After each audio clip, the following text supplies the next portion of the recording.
નમસ્કાર, હું રેનુ. હું જોયા. આજે અમે તમને સોલાર પાર્કિંગ વિશે જણાવીશું. આજકાલ વીજળીની માંગ વધી રહી છે. જો આપણે પાર્કિંગ સીટ પર સોલર પેનલ લગાવીએ તો તેનાથી વીજળી ઉત્પન્ન કરી શકાય. આ વીજળીનો ઉપયોગ ઘર, શાળા, દુકાનોમાં પણ થઈ શકે છે અને ઇલેક્ટ્રિક વાહન ચાર્જ કરવા ઉપયોગી બને છે. સૂર્ય ઉર્જા અખૂટ અને પર્યાવરણ મૈત્રી ઉર્જા છે. પાર્કિંગ જગ્યાનો ઉપયોગ કરી સૂર્ય ઉર્જા મેળવવી નવીન વિચારણા છે.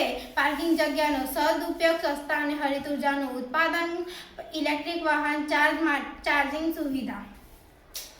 કાર્ડબોર્ડ ચાર્ટ પેપર વાળી બિલ્ડિંગ અને પાર્કિંગ બનાવવામાં આવેલ છે.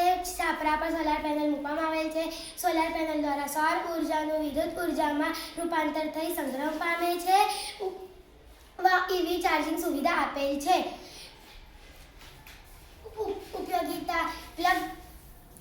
ઉપયોગિતા વીજળીના બિલમાં ઘટાડો, હરિત ઉર્જાનો પ્રચાર થાય છે. આ સોલાર પેનલમાં વાયરલેસ ચાર્જિંગ છે. ગાડી પાર્ક કરતા ઇલેક્ટ્રિક વાહન વાયર વિના ચાર્જ થઈ શકે છે. પ્લગ ભરવાની જરૂરત રહેતી નથી. સૂર્ય ઉર્જાનો ઉપયોગ પાર્કિંગમાં નવો પ્રયોગ. તમને અમારો વિડિયો ફરીથી સાંભળવો હોય તો QR કોડને સ્કેન કરો. Thank you.